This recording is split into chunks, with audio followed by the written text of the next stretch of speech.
prazer, eu vou chamar o nosso palestrante, agradecer a Valéria que fez esse link entre o projeto e o palestrante, o historiador Roberto Di. A casa é sua. E com certeza essa palestra vai ser maravilhosa, palestra bate-papo da maneira que vocês quiserem. Um abraço. Muito frio, não está calor, não tem chuva, não tem vento.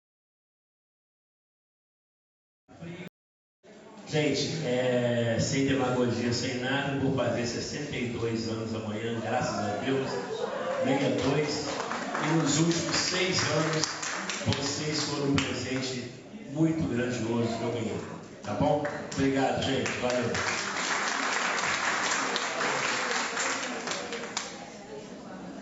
Gente, boa noite.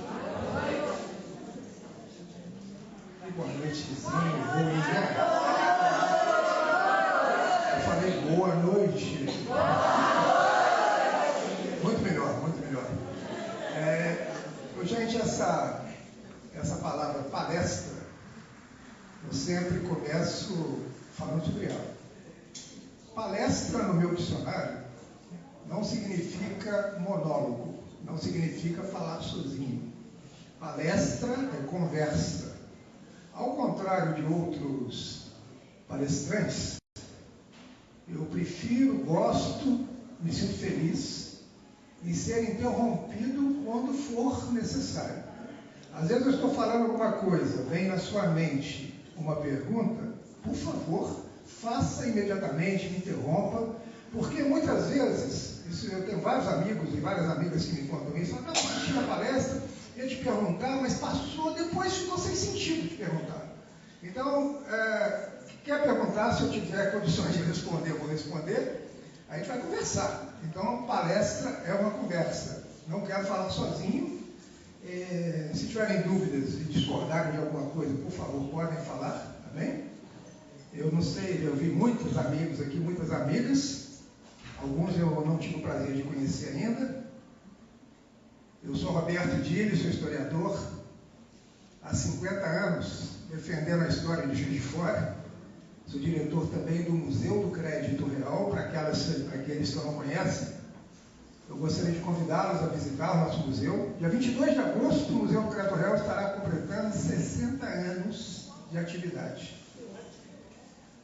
Aí você fala, um museu na esquina da Rua Alfred, no Calçadão, com a Avenida Getúlio Vargas.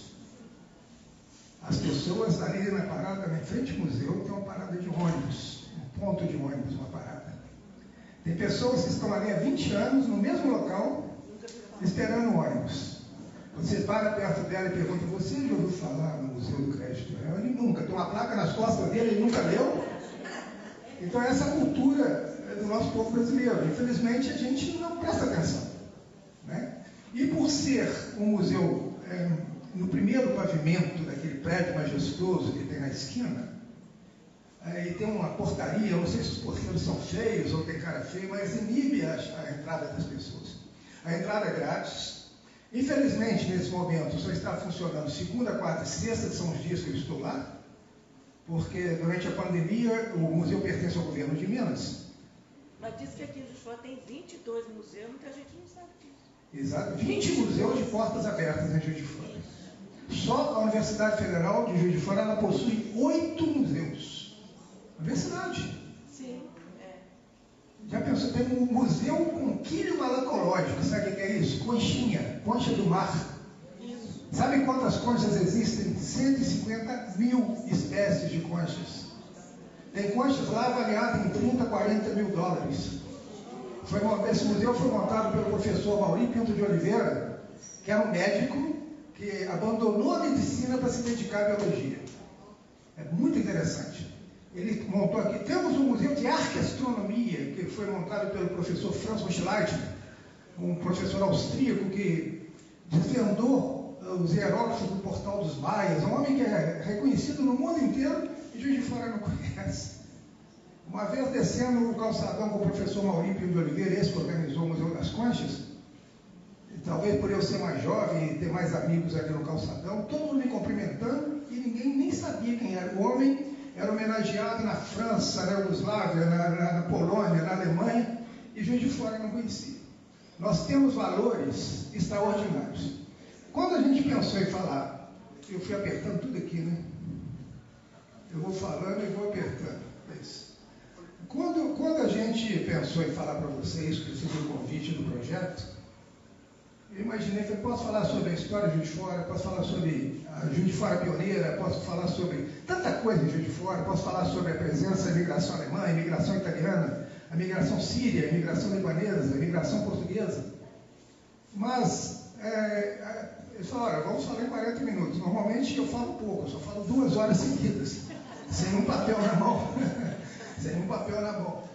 Então, eu procurei fazer uma coisa mais condensada, tentei, meu poder de síntese não é muito bom, mas eu consegui condensar um pouquinho. E se vocês tiverem dúvida, a gente vai tocar nessas ideias, tá bom? Por que histórias curiosas de Juiz de Fora? Porque, como eu falei que o rapaz no ponto do ônibus não conhece o museu que está nas costas dele, está ali há 20 anos e nunca parou para ler a placa nas costas, muitos de nós não conhecemos a história da nossa cidade. Uma cidade que, infelizmente, nesse momento, e nós somos culpados disso, de não conhecer, porque a cidade, ao longo desses anos, vem perdendo gradativamente a sua identidade. É claro que mas Juiz de Fora, foi Juiz de Fora. Juiz de Fora foi a cidade mais industrial de Minas, num certo momento. Juiz de Fora foi a segunda cidade mais industrial do Brasil, só perdia para São Paulo em termos de produtividade. A cidade que teve 27 cinemas. Vocês vão ver aqui. Vou mostrar um pouquinho disso para vocês. Eu vou começar. Eu ia começar por um lado, vou começar por outro.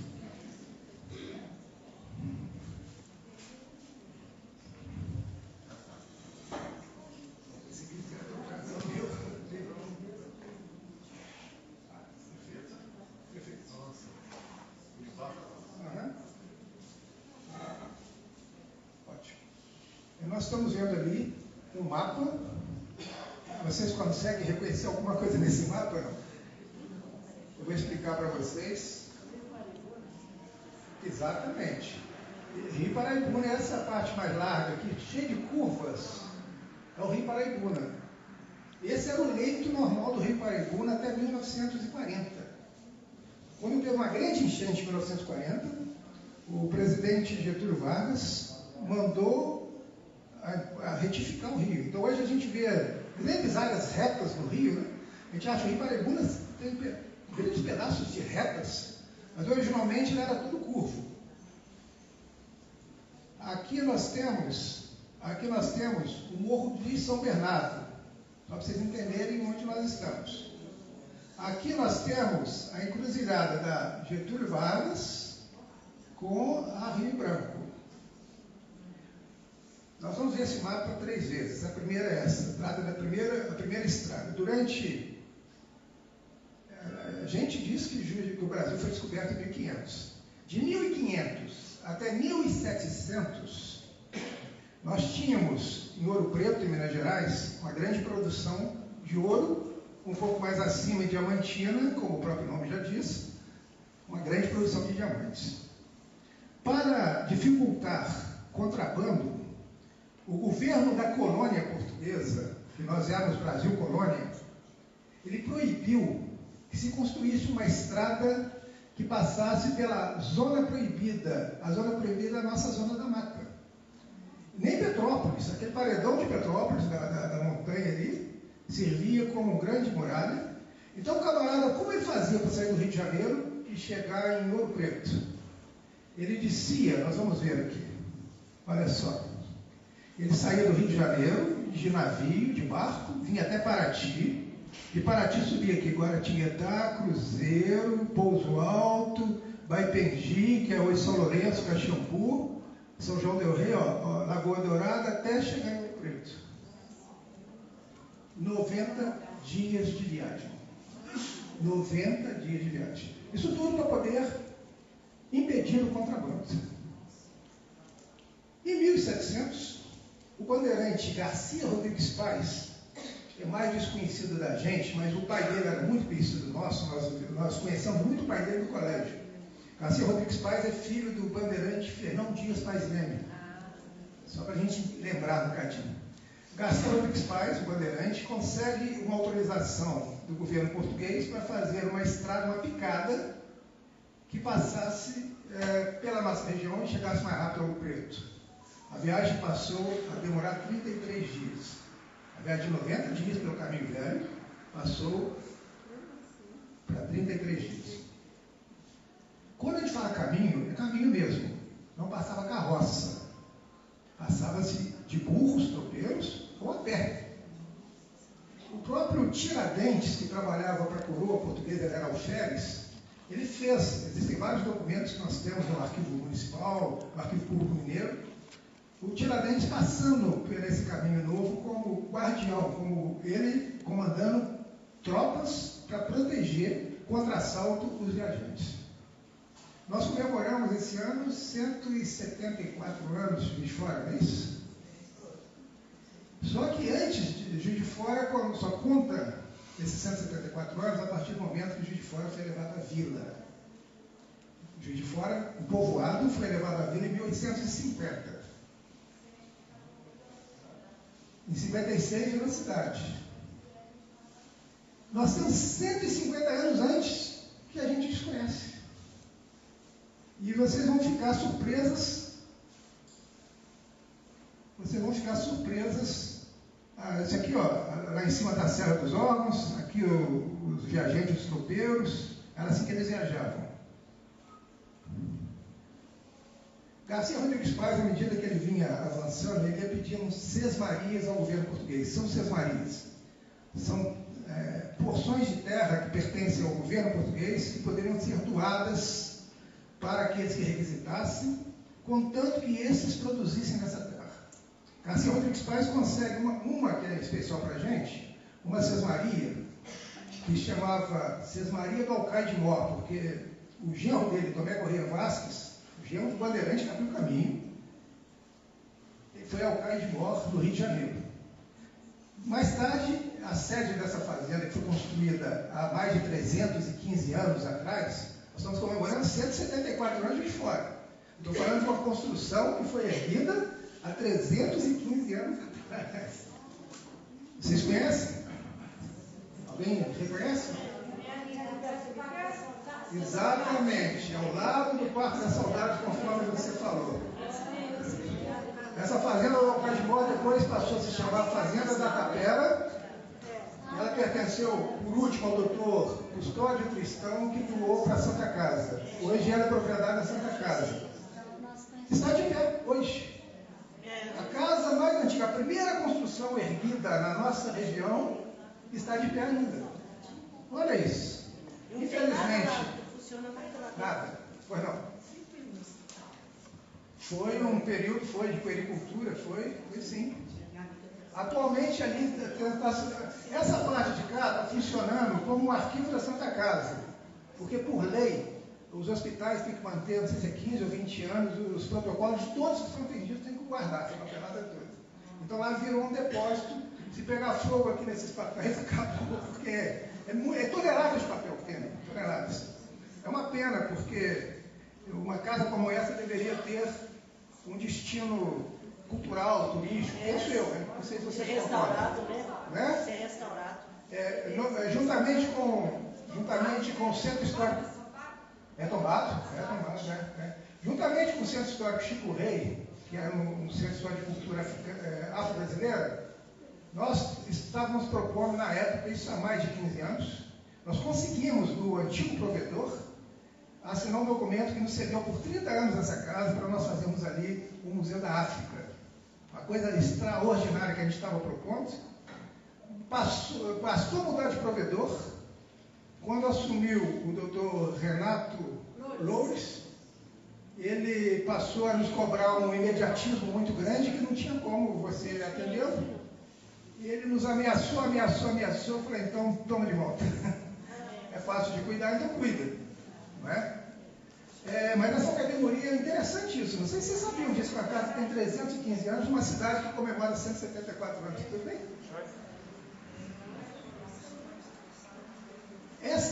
a pergunta que eu mais gosto de fazer. Por que a nossa cidade chama Juiz de Fora? Como é? Nós aprendemos, ouvimos a nossa avó falar que vinha um Juiz de Fora para cá, os nossos pais falavam, vinha um Juiz de Fora para cá, por isso que chama Juiz de Fora. Mas essa não é a história verdadeira. Aquele rapaz que fez uma palestra, que é pintor, coisa, o Guedes. Sim, Gerson Guedes. Ele contou aqui. Então, Falou. Porque Juiz de Fora, esse termo Juiz de Fora, é um termo usado pelo governo da colônia portuguesa como uma especificidade do direito. Como nós temos hoje as varas de família, vara de órfão, vara criminal, cada juiz tem a sua atribuição, só pode julgar aquilo da sua competência dentro daquela especificidade. O juiz de fora era um juiz que julgava determinados casos. Havia um homem chamado Luiz Fortes Bustamante Sá, que era juiz de fora no Rio de Janeiro. Ele exercia lá essa função de juiz de fora. E teve um desentendimento muito forte, lá uma briga muito forte. Ele fugiu do Rio de Janeiro e tinha um parente que era parente do Alcaide Mor, esse dessa primeira casa. Ele veio para cá, comprou uma sesmaria aqui, isso juiz de fora. Em 1713 ele chegou aqui, construiu um casarão. Vocês já viram essa foto? Já. Já, né? Conheci. Uhum. Salvaterra? Não é Salvaterra. Parece, porque Salvaterra tinha um hotel com um casarão parecido mesmo. Na fazenda. Não, eu vou explicar onde fica isso. Você sabe onde é o Colégio Santos Anjos, subindo ali para o Hospital João Finício?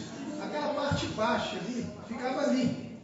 Era o casarão do Juiz de Fora, que 140 anos depois foi a residência do alemão. Sayonara, né? Perto do Sayonara, exatamente. Eu não gosto de usar essa expressão, não, porque eu acho uma troca muito mal feita, né? Um casarão maravilhoso desse pelo Sayonara, mas eu sempre falava, eu gosto do Sayonara. Mas eu acho que não existe mais, mas é aquilo mesmo, pertinho do Sayonara. Esse casarão, 140 anos depois, se tornou a residência do Henrique Alfred, quando ele chega em Juiz de Fora.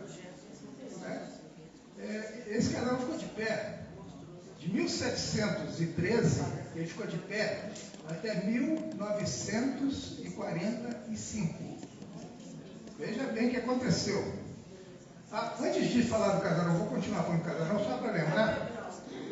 Só para lembrar, a devoção a Santo Antônio, em Juiz de Fora, ela começa em 1744. 1700, depois foi para o Sabão. Antes era aqui embaixo com o Antônio Vidal, que é o primeiro a ocupar um espaço, né?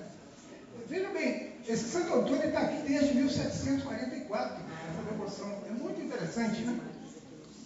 Ele é tão forte que quando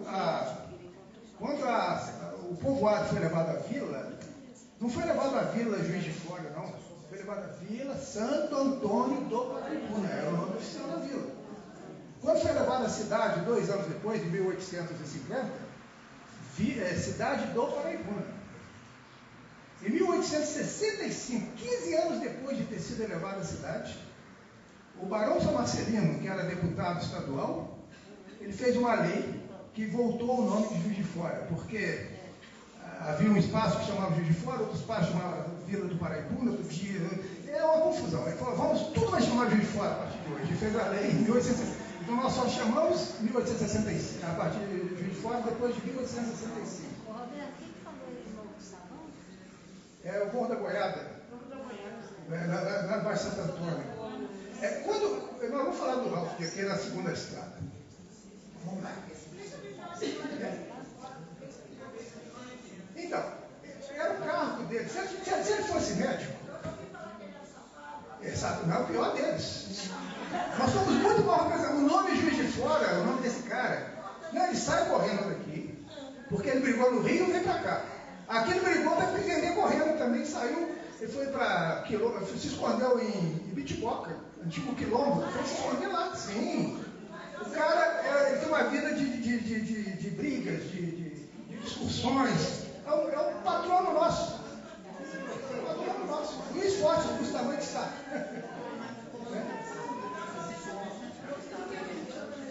Esse aqui que você está falando é o Ariel? Esse é o juiz que veio aqui construir o casarão. É um camarada de caráter duvidoso no mínimo, para a gente ser gentil com ele. Por que escolheram o nome dele para ser juiz? Não era o nome dele. Por exemplo, o Matias Barbosa morava ali e escolheram ele. Né? Mas se ele fosse médico, não seria Juiz de Fora, seria cidade médico. Porque o povoado, o sítio é que passou a se chamar Juiz de Fora, ele nem estava mais aqui, já tinha fugido e continuou chamando Juiz de Fora. Um espaço muito curioso, né? Muito curioso. Não, nunca veio. Até porque, gente, vamos pensar juntos. Como que um juiz que chegou em 1713, ele veio julgar o quê aqui? Não existia nada aqui. As pessoas falam isso comigo. O cara veio julgar o quê? Veio julgar o quê aqui? Se não existia nada. É muito fácil de entender isso, né? É ruim, né, a gente estragar eu falei para um grupo de senhoras há pouco tempo, teve uma que quase me deu uma coça. Mas eu acreditei nisso na vida inteira, eu estou com 80 anos. Me desculpa, eu não sou culpado, não. Né? Mas eu acho que parte da função de um historiador, que faz a história fundamentada, é contar para vocês a história fundamentada. Não é o que eu acho, não é o que eu defendo, não é o que eu interpreto, nada disso. É o que está no documento. É a realidade.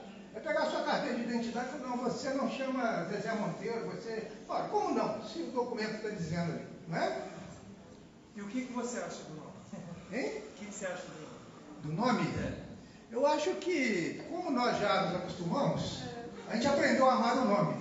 Houve um prefeito, eu acho que o Tarcísio Delgado, que saiu com adesivo uma vez, Juiz de Fora, eu amo Juiz de Fora, o coraçãozinho. Houve uma campanha extraordinária, nessa época nós criamos uma campanha, Mascarenhas, meu amor, salvamos o espaço Mascarenhas. Então, eu acho que nós honramos o nome, não é o nome que nos honra, ao contrário.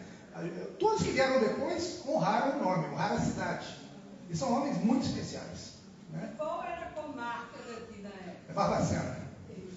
Até 1850, 1850 porque é levado a vila. A partir do momento que é levado a vila, perde a jurisdição. Então, outra justificativa para não ter juiz aqui, né? Isso, claro, a comarca era Belo Horizonte, mais de uma razão. Exatamente, um tiro exato. Aliás, a nossa história com juízes, isso não estava no programa não, mas eu vou aproveitar e te falar que é bacana isso. Me lembrei disso aqui. Nós conhecemos o grande prédio da Câmara Municipal hoje. Lindo prédio, espetacular. Esse prédio foi construído por um juiz nordestino, chamado Barbosa Lima, que esteve aqui, veio para cá, encontrou uma Câmara de Vereadores que levou 3 anos, olha só, a cidade, o povoado foi levado à vila em 1850. Levaram 3 anos para organizar a primeira Câmara Municipal. Para vocês sentirem esse pessoal que estava organizando ali. A morosidade desse povo. O juiz chega, o cara pensando assim, 30 anos na frente de todo mundo, faz uma subscrição, levanta o dinheiro, não usa um centavo do dinheiro do erário público, não usa, faz aquele projeto. O que é o projeto dele?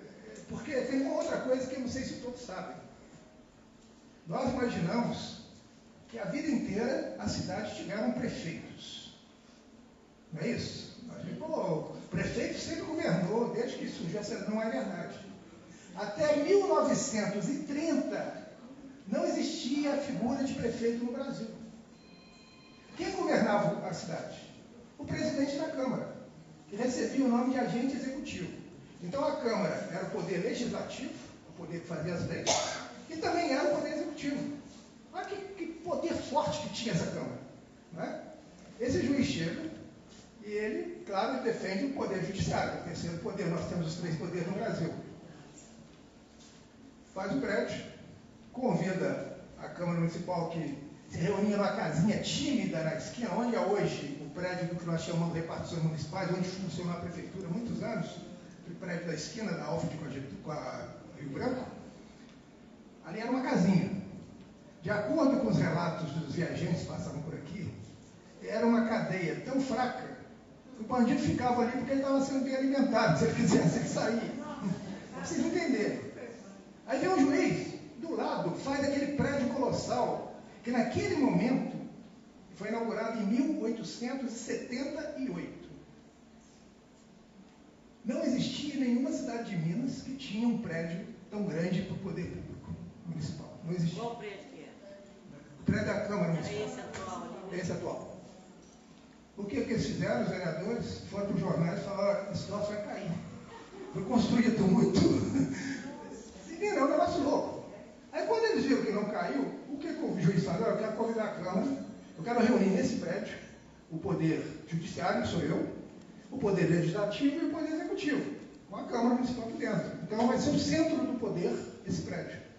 Quem veio inaugurar? Dom Pedro II. Veio para a inauguração, veio honrar. A Câmara publica, está nos documentos, nas atas. Olha, embora não esteja ainda pronto e falta muita coisa, nós aceitamos mudar para aí. Um prédio maravilhoso, suntuoso.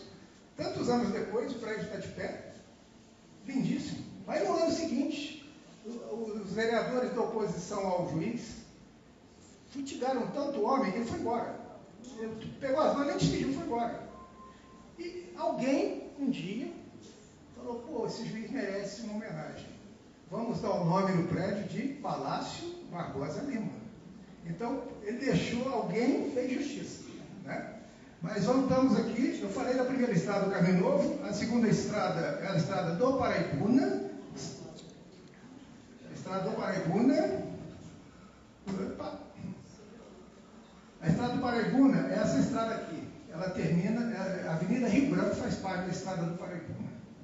Em 1840, o engenheiro Henrique Alft, que já estava aqui desde 1825 em Minas Gerais, trabalhava nas mineradoras inglesas, ele foi convidado pelo governador de Minas a fazer a primeira estrada carroçável, porque eu falei para vocês, o Caminho Novo só se passava de tropa de burro ou a pé. Precisamos de uma estrada carroçável que saia de Ouro Preto e faça a ligação que chegue até na divisa com o Rio de Janeiro. E de lá o governo do Rio fez a contrapartida dele para se encontrarem aqui. Henrique Alfred, engenheiro alemão, foi contratado para isso. Quando o Ralph chega aqui, quando ele chega no Brasil, ele chega em 1825, ele vem casado com a Doroteia, e quando chega nas costas do Rio de Janeiro, já chegando no porto do Rio, o navio chamava-se Doris, o nome do navio, a mulher estava grávida, ela entra em trabalho de parto e nasce o primeiro filho, ainda na água, na Baía da Guanabara. Esse filho se torna depois um grande médico, vereador da primeira legislatura de Juiz de Fora.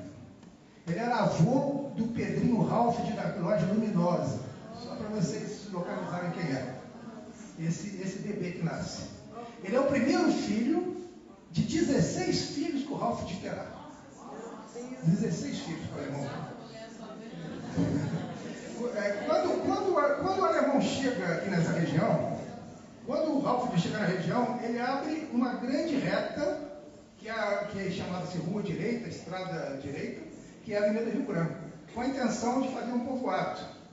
É importante a gente falar, quando você falou da coisa de sabão, né? Então, é importante falar, quando o Ralph chega em 1840 aqui, já existia um povoado lá no bairro Santo Antônio, no Morro da Boiada, com 1.400 habitantes, sendo que metade eram africanos escravizados. Já existia um povoado, com igreja. A igreja de Santo Antônio estava lá, o Santo Antônio que você fala estava lá. Estava lá. Exato. O Dom Gil não gosta muito de falar dessa história não, mas quando fizeram a matriz aqui, trouxeram o Santo Antônio para cá, tiraram ele lá do Morro da Boiada, ele é o patrono da região. Botaram ele ali onde é a catedral hoje, era a matriz. No dia seguinte, o Santo Antônio tinha voltado lá para o Morro da Boiada. E foi isso várias vezes. Criou-se a lenda do Santo Antônio Fujão. Então o pessoal da Boiada dizia: o Santo Antônio não gostou de mudar para a matriz. Ele está voltando, está voltando. É claro que alguém fazia isso, né? O Dom Gil não gosta muito que conta essa história, mas eu conto, porque é verdadeira. Né? Mas a partir dessa estrada, eu falei que existiam 3 povoados, eu estou me esquecendo, olha só. Tinha o Morro da Boiada com 1.400 pessoas. Tinha um outro que que chamava lá de cima Santo Antônio do Juiz de Fora ou Santo Antônio da Boiada. Lá para Santo Antônio descendo para Caeté. O outro povoado que já existia quando o Ralph chega em 1840 é São Francisco de Paula do Rio do Peixe. Torreões. Muito bem, muito bem. Muito bom. Até de lá já conhece a história, né? Que tinha 1.800 pessoas, também dividindo entre escravizados e fazendeiros. E existia um terceiro povoado, que chamava Nossa Senhora da Assunção do Engenho do Mato, que é hoje Paula Lima. Quando o Ralph vem, o Ralph abre essa estrada no meio disso tudo. E para essa estrada aqui, ele traça as primeiras ruas: Rua da Califórnia, que se torna Rua Alfred, Rua da Imperatriz, que se torna Rua Marechal Deodoro, Rua de Santa Rita, que continua sendo Rua de Santa Rita. Rua de Santa Rita era a rua alegre do povoado, onde funcionava a zona de Meditrício, a Rua de Santa Rita. À medida que foi crescendo, à medida que ia crescendo, a população ia crescendo, a cidade ia crescendo, a zona vai sendo expulsa, né? Pelo moralismo. Né? Então, dali, da Rua de Santa Rita, ela foi para a Rua do Sapo. Vocês sabem onde é a Rua do Sapo? Não? Rua Fonseca Hermes. E, curiosamente, a Rua do Sapo virou Príncipe. Porque antes de chamar Fonseca Hermes, ela chamava Conde Di, ou Conde Deu, como a gente fala, né? O Conde Di. Ela teve 3 nomes. Depois, a cidade chegou na Fonseca Hermes, a zona foi para a Vila Caixa, que é onde era o terreirão do samba do outro lado do rio. É uma coisa muito interessante. Depois, a cidade chegou ali, foi lá para Henrique Vaz. A zona vai ser expulsa para a periferia, né? Mas nunca deixa de existir, né? Isso é muito interessante, né? Nessa cidade, nesse povoado, nessa estrada aberta pelo Alfred, é que é montado esse povoado que deu origem ao centro da nossa cidade. Por isso, Henrique Alfred é considerado o fundador da cidade. Mas tem uma pessoa que fala assim: mas ninguém funda nada sozinho. Claro que não. Ninguém constrói nada sozinho. Existe a ideia dele, fundador, porque ele abriu as ruas e organizou, vamos dizer assim, mapeou, fez o primeiro mapa, urbanizou. Né? Ele fez a primeira urbanização, o primeiro traçado urbano do Halford. Por isso que ele é considerado o fundador da cidade. E quem considera não somos nós. Em 1901, o presidente da Câmara, que era também agente executivo, portanto o prefeito de Juiz de Fora, ele manda erguer o busto ao Ralph, que é o fundador da cidade, tudo lá, eles é que chamam de fundador da cidade, não somos nós. Ninguém está inventando isso. Né? O Ralph, quando chega em 1840, eu falei que ele chegou casado quando ele veio da Alemanha. Teve o primeiro filho no mar. Depois ele vai imediatamente para São José del Rei, que é hoje a cidade de Tiradentes. Depois vai para Gomo Soco, depois vai para Cocais, fica naquela região. Adquire, inclusive, algumas sesmarias com mineração de ouro e de ferro, ele se enriquece, chega a ter um cabedal de 28 pessoas escravizadas, porque somente pessoas abastadas é que tinham escravos, negócio maluco, mas era uma forma de mostrar poderio, por ser um plantel, né? E o Ralph, antes de assumir aqui, quando ele está assumindo, começa esse trabalho, a esposa morre. No 8º parto, do 8º filho. Essa moça que veio com ele da Alemanha. Então, quando ele chega em 1840 aqui, ele está viúvo, com 42 anos e 8 filhos. O mais velho com 13 anos, que é esse que nasceu no mar, e a mais nova recém-nascida. O proprietário dessas terras todas, tanto aqui embaixo, nessa parte que ele abre, como lá no Morro da Boiada, chama-se Antônio Dias Tostes. Era um homem poderoso, rico, proprietário das terras. Tinha vários filhos. Entre os filhos, ele é o anfitrião do Halford.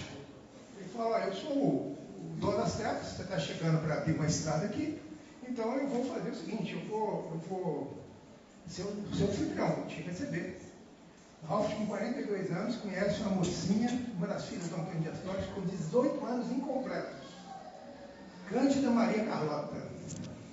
Se casa com ela antes dela completar 18 anos. Ele com 42 anos.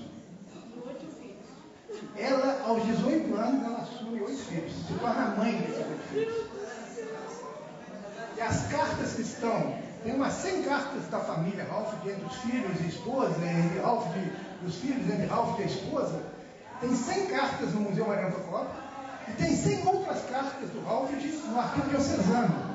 Existe um arquivo aqui que o Dom Gil montou, extraordinário, fica ali no Seminário de Santo Antônio. Quando você lê essas cartas, você fica encantado em ver como que essa mocinha de 18 anos conseguiu encontrar força, inteligência, sabedoria para se tornar. E os filhos passam a chamá-la de mãe. Então é uma coisa muito interessante. Os menorzinhos, então, todo mundo é mãe.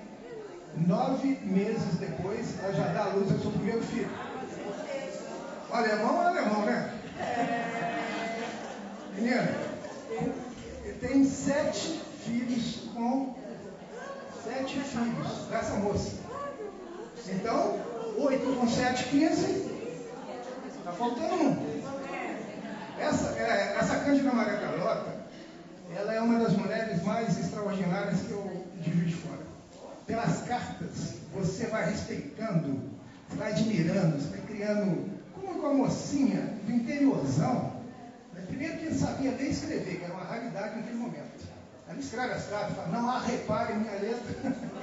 Ela escreve as cartas assim. Interessante, e que depois ela morre, quando o Ralph está com 70 anos, ela falece. Ralph, então, se casa outra vez. Mas, gente, casar de novo, só se for com a moça de 20 anos. É o que ele faz, se casa com a moça de 20 anos. Cara, é muito doido isso. Você tem 70 anos, 15 filhos, não sei ficar com a minha cama vazia. Vai se casar com a moça de 20 anos. É Maria Luísa Pinto Coelho. Da Cunha Pinto Coelho. Tinha uma moça, uma senhora lá na minha cidade, com 80 e tantos anos, ela largava um pretinho e pegava um pretinho. Aí ela falava assim, não pode deixar esfriar não, mano. Não é? Na hora que o pretinho faltava, ela pegava o pretinho. Agora, vejam só que coisa interessantíssima. Vejam só que coisa interessantíssima. Essa mocinha de 20 anos que se casa com Ralph, ela era pobre, se casa com um multimilionário, mesmo ele tendo 16 filhos para pegar a herança, ainda sobrou muito para ela.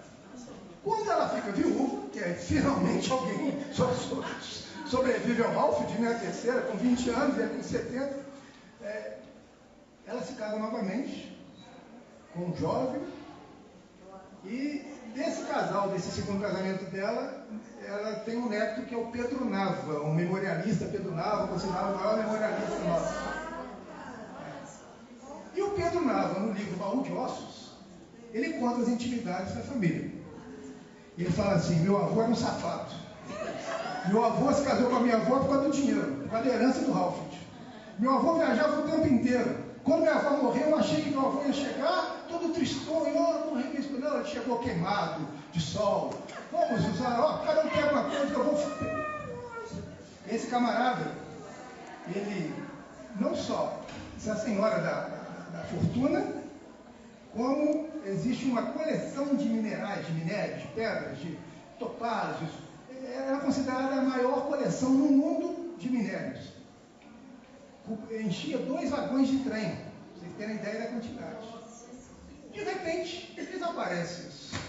Ninguém sabe onde foi parar. Onde foi, cara? 2 vagões de minério, de tudo. Uma coisa assim que ninguém... Só o Ralph conseguiu fazer pelo conhecimento, que ele era engenheiro de Minas, de minerador, formado em Hart, em Hannover, né? Um dia eu fui a Ouro Preto. Aqui na Escola de Minas tem um museu de minérios. Eu falei, mesmo? Fui lá visitar. Cheguei lá, aquela coisa, gente, quem que organizou isso? Um professor aí chamado, eu não sei falar francês, eu vou falar como escreve. O professor Gorsex, ou Gorsot, ou como é que fala, eu não sei se vocês falam francês, eu não sei. Esse camarada foi atrás das pistas. Descobri documentos, eu tenho essa documentação toda hoje, eu estou hoje entrando com processo junto à Escola de Minas, para dar o nome do museu Henrique Alfred, porque essa é a coleção do Alfred. E eu encontrei, não é pistazinhas, eu encontrei o governador mandando dinheiro para o Gorcé comprando do viúvo, do marido lá, que ficou com o negócio, e nenhum herdeiro mais pôs a mão, só ele que mamou sozinho esse dinheiro. Tem valores, tem documentos, até o imperador entra na história do Dom Pedro II, aconselhando realmente que se vendesse para esse camarada, queria manter essa coleção. Né? Agora ninguém conhecia essa história. Né? Eu consegui desvendar, estamos entrando nesse processo fundamental em documentação, eu tenho todos os documentos, todos, e vão ser recebidos semana que vem, parece, para a gente tratar desse assunto, que eu acho justo. Né? Mas voltando, assim nasce o nosso povoado. Assim nasce o nosso povoado. Esse é o Henrique Alfred, é uma pintura que nós temos no Instituto Teuto Brasileiro, é uma pintura mais rara, poucas pessoas conhecem. Essa é uma pintura oficial. Aí ele tinha quantos anos? Hein? Quer tirar? Pode tirar. Vou voltar. Olha aí.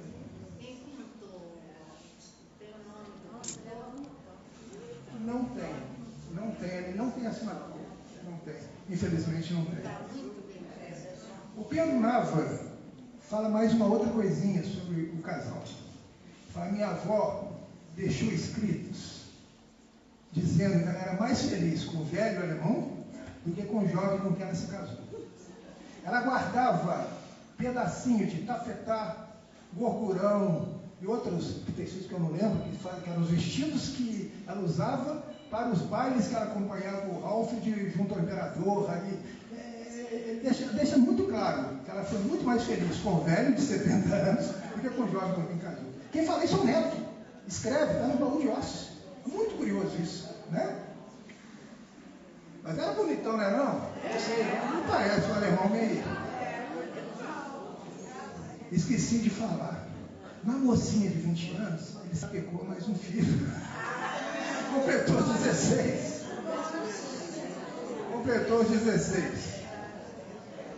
Essa é a cidade do Alto dos Passos, onde a cidade surge, ela começa a ser colonizada de frente da Santa Casa, um pouco acima para baixo. Ela vai sendo ocupada dessa forma. Linda, né? Alguém sabe que rua é essa? Quem falou? Rua Alfred. Exatamente. Gente, a Rua Alfred, gente. Olha isso. Olha o nome do Cristo. Exatamente.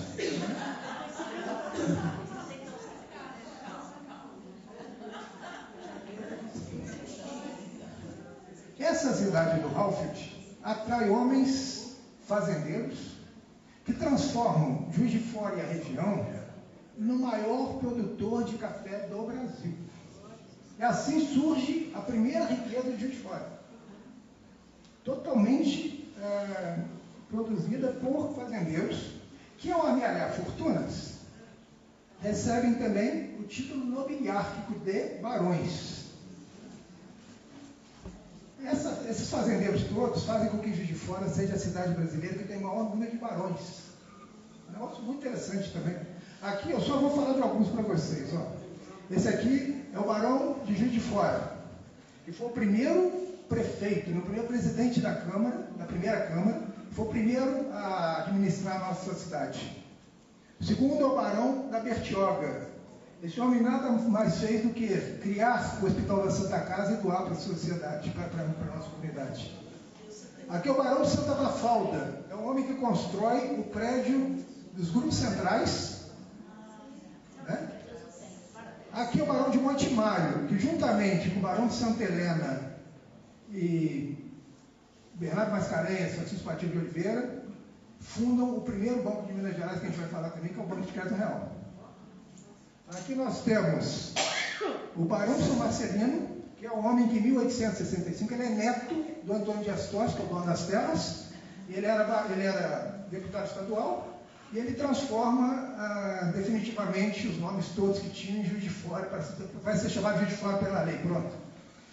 No meio de tantos barões, embora as esposas dos barões fossem tratadas no dia a dia como baronesas, elas não eram baronesas, elas eram esposas de barão. No Brasil, ser esposa de um barão não te faz baronesa, a não ser no tratamento. Né? nós tivemos 2 baronesas apenas. Essa baronesa aqui, a baronesa de Santana, é a mãe do Mariano Procópio. Barona de Santana. E essa aqui é a baronesa de São Mateus, que tem uma história lindíssima. Quando ela estava já velhinha, com 85 anos, a mulher que foi rica a vida inteira, ela foi, o filho chegou para ela com um envelope e falou: mamãe, está aqui o resto o que resta da sua fortuna. Guarde esse dinheiro, a senhora tem 85 anos, dá para a senhora viver até morrer com esse dinheiro. Ela pôs no bolso de um vestido, os vestidos tinham bolsas, né? E esqueceu. 15 dias depois, ela foi convidada num orfanato, gerido pelas freiras, para acompanhar os casamentos. Para se casar, as órfãs tinham que ter um dote, tinha que ter um dinheiro, um certo valor. Se ela não tivesse aquele valor, ela não poderia se casar. Algumas felizadas tinham dinheiro, acharam padrinhos, alguma coisa assim, se casaram. De repente, a baronesa olha para o lado e vê uma mocinha lá no cantinho chorando, foi lá, enfiou a mão no bolso para tirar um lenço para dar para a menina e encontrou o envelope. O que você está chorando, minha filha? Ah, baronesa, eu não tenho, eu já estou com 20 anos, é meu último suspiro, depois dos 20, sem o dote eu não caso. O que eu faço? Quanto que precisa? Ela enfiou a mão no bolso, pagou, deu o dinheiro, chamou a freira, a Madre Superior, põe essa também, tem o dote dela aqui. É claro que ela não ficou calada, contou para todo mundo a bênção que ela recebeu. Daqui a pouquinho tinha 8 lá com a baronesa. A baronesa olhou, chamou a freira, vê quanto isso aí dá, casa todo mundo, e ficou sem um centavo. Morreu meses depois.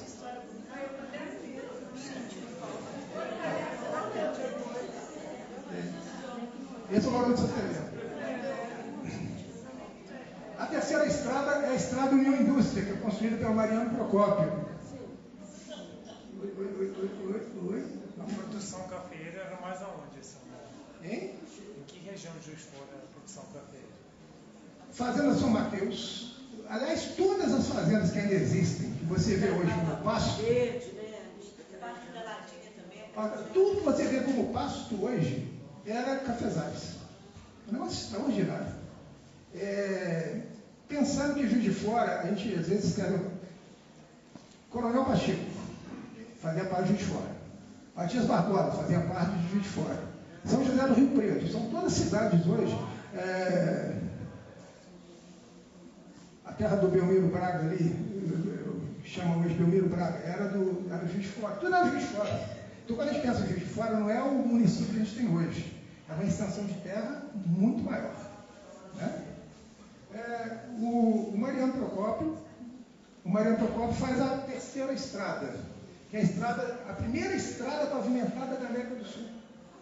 É muito curioso isso. Olha só. O Mariano é um homem genial, inteligente, rico.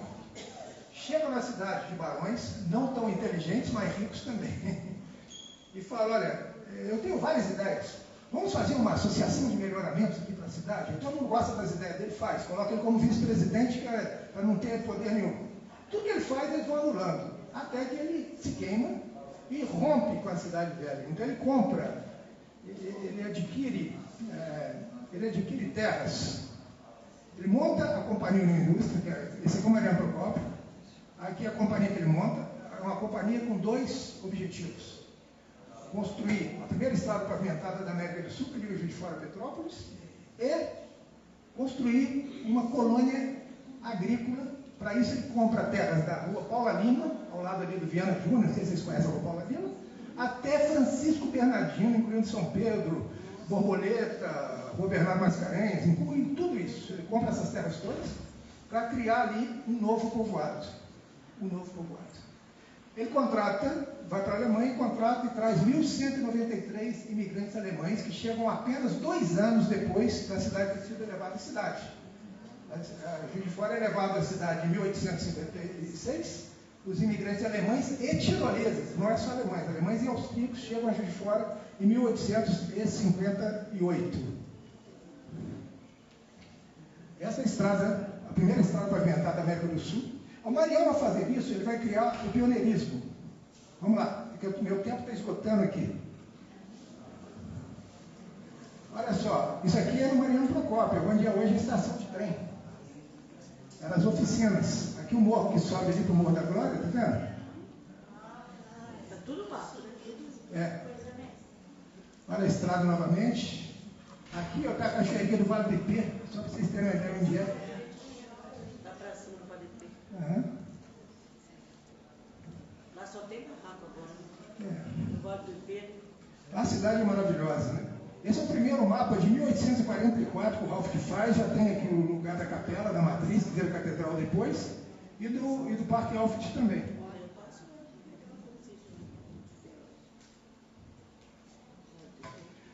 Os alemães, quando chegam, eles são 1193, eles chegam metade católicos e metade luteranos. Esses são os católicos e esses os luteranos. Lá é dividido o cemitério, né?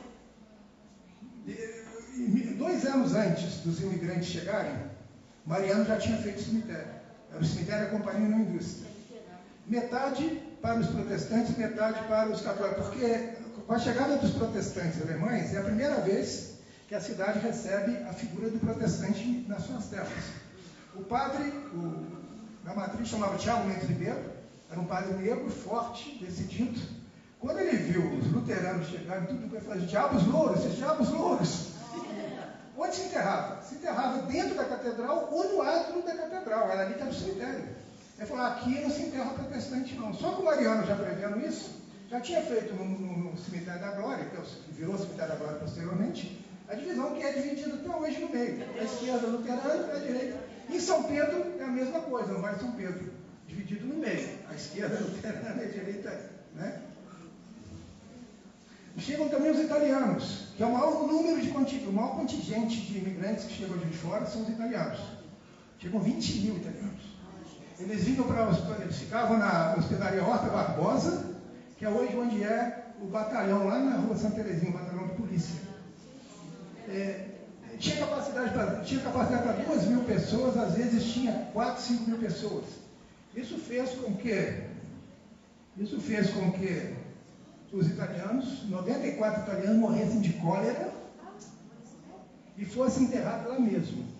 Mais tarde, foram removidos e estão hoje num túmulo que existe no Parque Municipal, no Cemitério Municipal, um túmulo único com as 94 pessoas ali.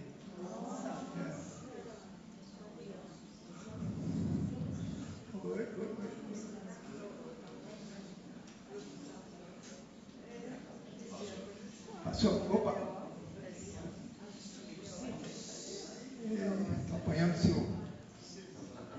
Voltou. Esses são onde é hoje a Sociedade Anita Garibaldi, no Mergulhão. Antigamente chamava Associação dos Irmãos, dos Artistas.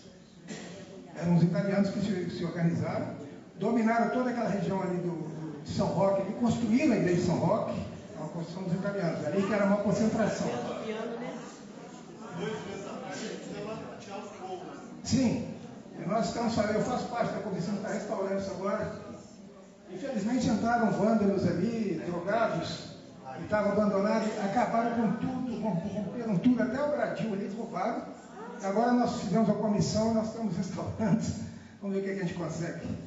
Mas pertence a quem esse prédio? Esse prédio, ele tem finalidade cultural, ele é tombado. Parece que o Instituto Histórico e Geográfico de Juiz de Fora deve se mudar para lá. É esse o primeiro projeto. E é interessante que pela primeira vez o Instituto, que está com 68 anos, vai ter uma sede própria. Acho que vai ser interessante. Depois chegaram os sírios e os libaneses. Os sírios, quando os sírios chegam, é interessante que chegam 62 famílias sírias, em Juiz de Fora, todos da mesma cidade, uma cidadezinha chamada Iabru. Quando eles chegam, já existe um comércio ativo na cidade, mas eles chegam e promovem o comércio de verdade. O comércio, Juiz de Fora se transforma no maior polo comercial da região por causa dos sírios. E curiosamente, a Rua Marechal, toda a parte baixa principalmente, é tomada por sírios. E o povo, na sua ignorância, os apelida de Turcolândia. Eles odiavam os turcos que viviam invadindo a Síria. Quando chega aqui, eles são apelidados de Turcolândia. Mas para vender, vale a pena, né? Tem muitas histórias lindas para contar dos sírios. Uma outra oportunidade eu conto. Os libaneses também. Aqui nós temos o Felipe Kuri Jabur, que é o pai do Wilson Jabur, que foi vereador. Ele era uma espécie de cônsul libanês aqui, né? Os portugueses que já tinham os que estavam na colônia e tem os que chegam depois. E vão tomando conta de todo o mercado de padarias, de mercearias, é impressionante. E aquela associação portuguesa lá em cima, quem fundou? Ainda funciona. Quem fundou aquilo lá?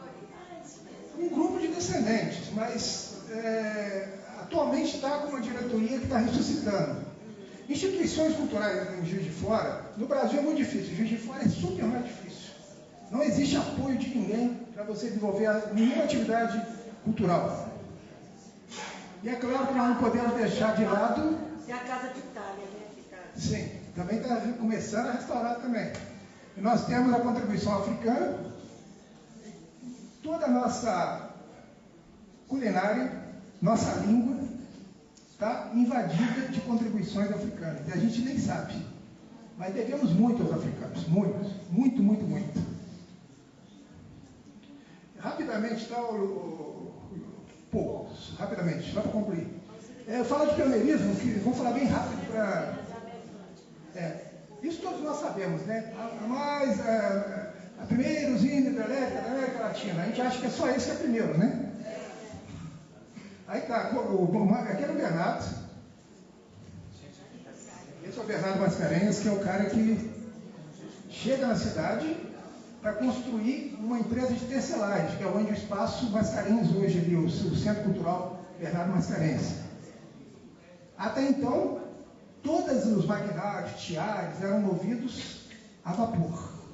Ele resolve, ele tinha viajado aos Estados Unidos, 6 anos antes, ele tinha conhecido Thomas Alva Edison, que é o cara que descobre a lâmpada, e mais 3 mil invenções, né? E ele traz para o Juiz de Fora isso, e fala, vamos fazer uma usinazinha ali na cascata do Rio Paraibuna, para alimentar os meus peares. A produção é tão grande que ele vende a energia para o vizinho, que é o Pantalone Arcuri, que tinha serraria, tinha oficinas, tinha fábrica de ladrilho. Ainda sobra energia. Então ele consegue uma concessão da Câmara Municipal, que é quem administrava a cidade, para fazer a iluminação pública, que seria a gás. E Juiz de Fora tem iluminação pública antes de Montevidéu, antes do Rio de Janeiro, antes de São Paulo, antes de Buenos Aires. Isso é interessantíssimo, né? Ele e o Bernardo Mascarenhas. Hein? Bernardo Mascarenhas. Esse é o Bernardo Mascarenhas, os teares dele, a fábrica dele.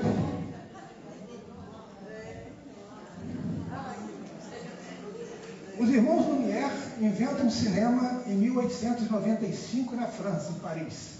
2 anos depois, qual é a primeira cidade a ter cinema? Primeira cidade da América do Sul, Juiz de Fora. No Teatro Juiz de Fora é instalado, é claro que tem a peça teatral, a programação era peça teatral, tem a programação aqui. É uma pena que não dá para ler. Mas é interessante que os médicos nos jornais ali no Farol estão dizendo assim, nós estamos preocupados com a autoexposição que esse povo está tendo diante dessa tela, dessa luz. São 20 minutos de duração que custa. É claro que numa cidade que ama tanto o cinema, tem que surgir aqui, em Juiz de Fora, o maior país. É o cara que faz o maior número de filmes e... né? Eles têm também o cinema popular. Eu falei que em Juiz de Fora, olha, nós tínhamos de cada bairro. A São João do Evangelista, Floresta? Não. Aquela primeiro? Não. Aquele ali é o Cine Rex. Lá no Mariano. Aqui é o Cine Rex. Cada bairro tinha um cinema. Cara, você vai na Borboleta, tinha um cinema na Borboleta. Você vai no Bonfim, tem um cinema no Bonfim. Você vai em São Mateus, tem 2 cinemas em São Mateus. 2. Um na igreja e o outro no Instituto Maria. Você vai na Rolf, que tem São Luís, Palace, Central. O Central dividido em 2, que ainda tinha um festival dentro do cinema central com cineminha. Né? Onde a Galeria Constância Valadares era o Cinema Glória, que é um grande cinema. Então, cara, é muita coisa. É uma cidade que borbulhava cultura, borbulhava tudo, né? Aqueles teatros de história eram onde? encerrar, são só mais 5 minutinhos. A primeira associação comercial de Minas é de fora. Olha só, vamos mostrando. Presta atenção. Presta atenção.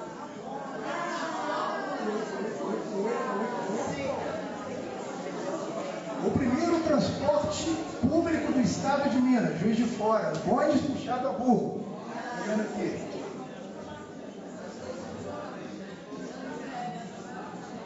Vou passando os bondes assim, olha que cidade maravilhosa era isso, né? Aqui é onde é o fórum hoje, na esquina da Marechal com o Parque Alto de aqui, hoje é o fórum aqui.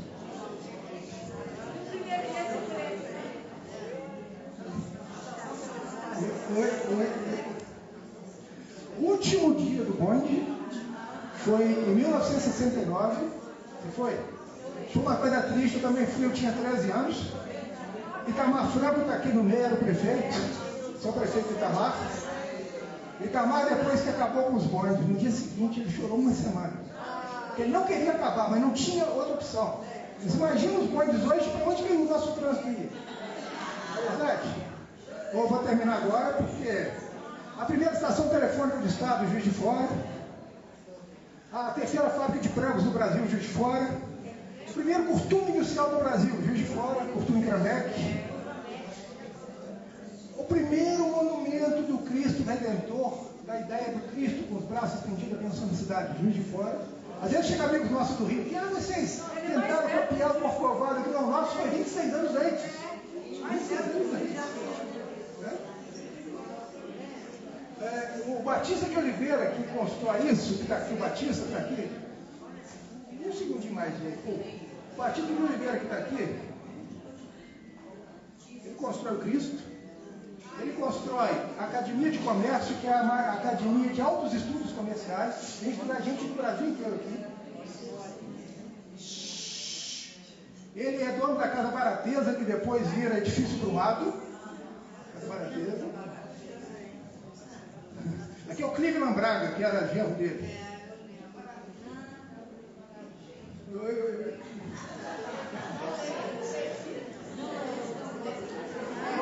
A noite passei porque temos que terminar. Eu prometo, numa outra ocasião, quando for, a gente completa essa. Tá bom assim? Tem muita coisa interessante vocês conhecerem. Veja bem, a Academia Mineira de Letras, que está hoje em Belo Horizonte, ela nasce aqui. A Associação Mineira de Imprensa, que está em Belo Horizonte, ela nasce aqui. Tudo nasce em Juiz de Fora. Tudo é Juiz de Fora. Agora, o que aconteceu? Eu agradeço muito a atenção de vocês. Gostaria de ficar 3 horas falando aqui. Muito obrigado.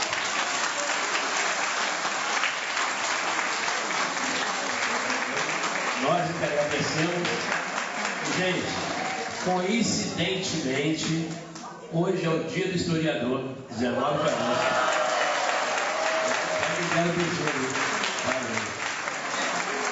Muito obrigado.